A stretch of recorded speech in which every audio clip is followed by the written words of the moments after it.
جمعہ کے دن درود شریف کی کثرت کرنی چاہیے۔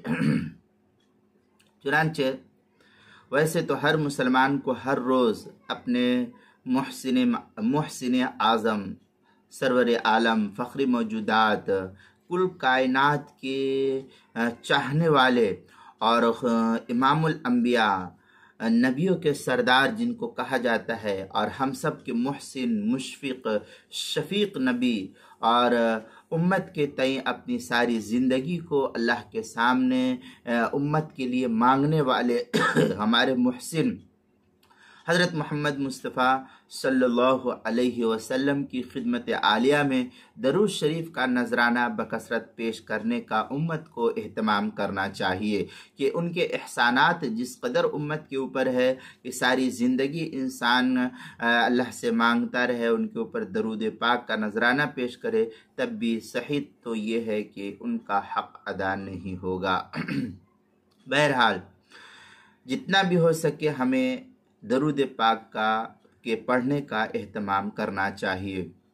جمعہ کے دن اس کا اور دنوں سے زیادہ اہتمام ہونا چاہیے۔ ہم جتنا درود روز پڑھتے ہیں اس سے بہتر ہے کہ جمعہ کے دن جتنا ہم سے ہو سکے اتنا کثرت کے ساتھ درود پاک کا اہتمام کرنا چاہیے۔ خود نبی پاک صلی اللہ علیہ وسلم نے اس کی ترغیب بھی فرمائی ہے اصحاب رسول کو۔ حضرت ابو الدرداء رضی اللہ تعالیٰ نقل فرماتے ہیں کہ نبی پاک صلی اللہ علیہ وسلم نے ہمیں بتلایا، آپ صلی اللہ علیہ وسلم کا یہ ارشاد نقل کیا ہے جس کو مشکات المصابیح کے اندر نقل کیا ہے، اکثر الصلاۃ علی یوم الجمعۃ فانہ مشہود یشہدہ الملائکہ وان احدا لم یصلی علی الا ارجت علی صلاۃ حتی یفرغ منها قال قلت وبعد الموت قال ان اللہ حرم علی الارض ان تأکل الاجساد الانبیاء فنبی اللہ یرزق۔ یہ روایت ابن ماجہ میں نقل کی ہے اور مشکات المصابیح کی پہلی جلد صفحہ 121 پر اس کو نقل کیا گیا ہے۔ جمعہ کے دن میرے اوپر بکثرت درود بھیجا کرو۔ یہ کون کہہ رہے؟ اللہ کے رسول صلی اللہ علیہ وسلم فرما رہے ہیں صحابہ سے، اس لیے کہ اس دن ملائکہ بکثرت حاضر رہتے۔ کہاں حاضر رہتے؟ اللہ کے رسول صلی اللہ علیہ وسلم کے در اقدس پر، آپ کے روضہ مبارک میں اس وقت جو ہے حاضر رہتے ہیں۔ جس وقت آپ صلی اللہ علیہ وسلم موجود تھے تو اس وقت آپ صلی اللہ علیہ وسلم کے در اقدس پر ہوتے تھے، اور جب آپ دنیا سے پردہ فرما گئے تو آپ کی قبروں کے اندر فرشتوں کا ہجوم ہوتا ہے، یہ اللہ کی طرف سے آپ کے لیے خاص عنایت ہوتی ہے۔ چنانچہ اللہ کے رسول صلی اللہ علیہ وسلم نے فرمایا کہ بکثرت میرے پاس فرشتے حاضر رہتے ہیں، اور تم میں سے جو شخص بھی مجھ پر درود بھیجتا ہے اس کا درود مجھ پر پیش کیا جاتا ہے تاکہ وہ درود پڑھنے سے فارغ ہو جائے، یہاں تک کہ وہ خود ہی جو ہے درود پڑھنے سے فارغ ہو جائے۔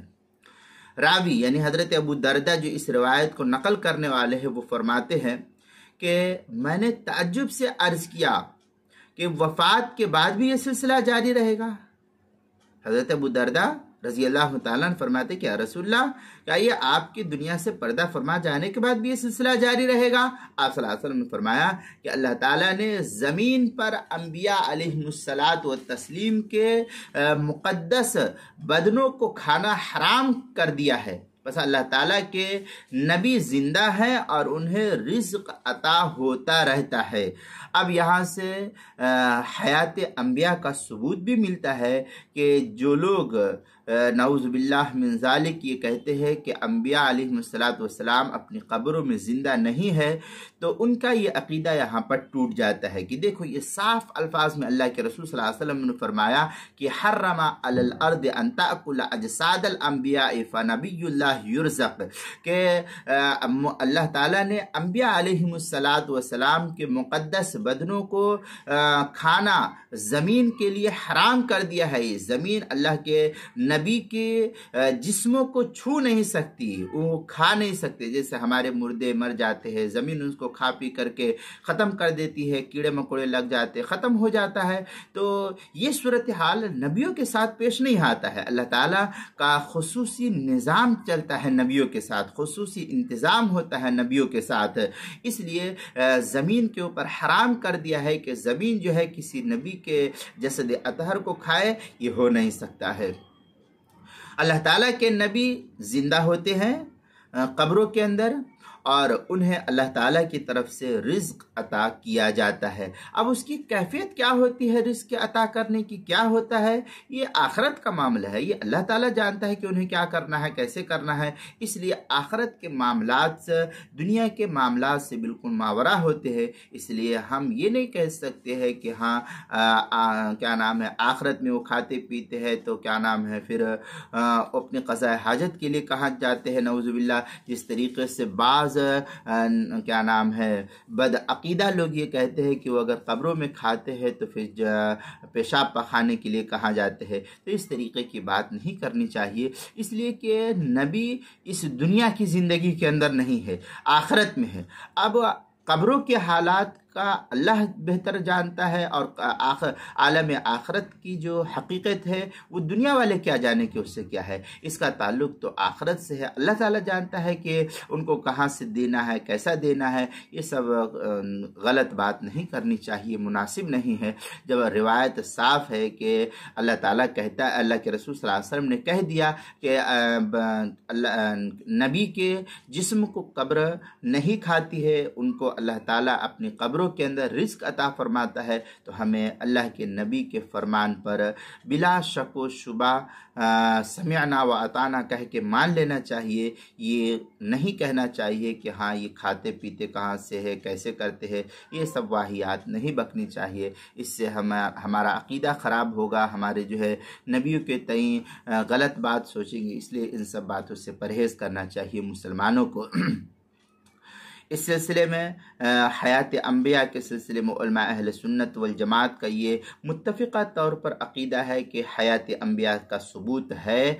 और क्या नाम है, अंबिया अलैहिमुस्सलात वस्सलाम अपनी क़ब्रों के अंदर ज़िंदा है, दुनिया से पर्दा फरमा गए हैं। उसकी कैफियत क्या है ये अल्लाह जानता है। इसलिए हम उसी अक़ीदे के ऊपर मुत्तफ़िक़ है, और तमाम उलमा अहले सुन्नत वल जमात का मुत्तफ़िक़ा तौर पर यही अक़ीदा है कि हयात अंबिया मौजूद है, यानी अंबिया अपनी कब्रों के अंदर ज़िंदा है।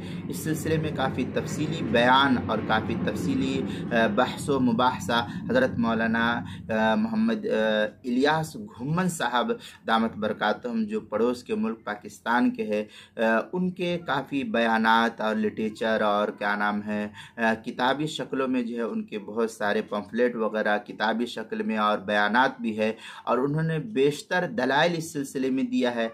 आप वहाँ भी देख सकते हैं। हज़रत मौलाना इलियास घुम्मन साहब दामत बरकातहुम के क्या नाम है बयानात और उनके इल्मी लिटरेचर को देखें, उनकी किताबों को देखें। इस सिलसिले में काफ़ी रहनुमाई आपको मिल जाएगी। मुझे चूँकि यहाँ पर एक थोड़ी सी बहस करनी रहती है सिर्फ मसाइल के सिलसिले में, इसलिए मैं जो है हयात अंबिया के सिलसिले में कोई बहस मुनासिब नहीं समझता हूँ। और मुझे असल मकसद मसाइल को बयान करना है तो मैं मसाइल को बयान करता हूँ, और बहस व मुबाहसा करना है तो मैं इस फील्ड के अंदर कम पढ़ता हूँ। बहस व मुबाहसा के अंदर ये सिलसिला हज़रत मौलाना इलियास घुम्मन साहब, अल्लाह ताला उनको जज़ाए खैर अता फ़रमाए और हज़रत की उम्र के अंदर बरकत अता फ़रमाए। हज़रत को अल्लाह ताला उम्र दराज अता फ़रमाए, हज़रत का साया जो है हमारे ऊपर रहे, और अल्लाह ताला तमाम तरह दुश्मनों से हज़रत की हिफाजत फरमाए। अल्लाह ताला उनसे दीनी खिदमत ले रहा है, और हम सब को भी चाहिए कि हज़रत के लिए दुआ फरमाए, और हर वक्त जो है अल्लाह ताला से दुआ करे कि अल्लाह ताला जो है हज़रत की उम्र के अंदर बरकत अता फरमाए और तमाम तरह शुरूर फितन से हिफाजत फरमाए। और जिस तरीके से अल्लाह ताला उनसे दीनी खिदमत को ले रहा है, अल्लाह ताला उनकी दीनी खिदमत को कबूल फरमाए। यही मैं हज़रत के लिए भी दुआ करता हूँ। लिहाजा हज़रत के बयानात और لٹریچر کتابچے وغیرہ کو دیکھے تو اس میں کافی تفصیلی بحث جو ہے حیات انبیاء کے سلسلے میں ملے گی. میں نے ان کی کتاب کی طرف، ان کے بیانات کی طرف رہنمائی کر دی ہے. ان کے بیانات کو دیکھے، آپ کو جو ہے کافی تفصیلی بحث مل جائے گی حیات انبیاء کے سلسلے میں. بہرحال یہ تھوڑی سی تفصیل جو ہے جمعہ کے سلسلے میں، جمعہ کے دن درود پڑھنے کے، یہ کتاب المسائل کی پہلی جلد صفحہ 449 پر بھی نقل کی گئی ہے، وہاں دیکھ سکتے ہیں.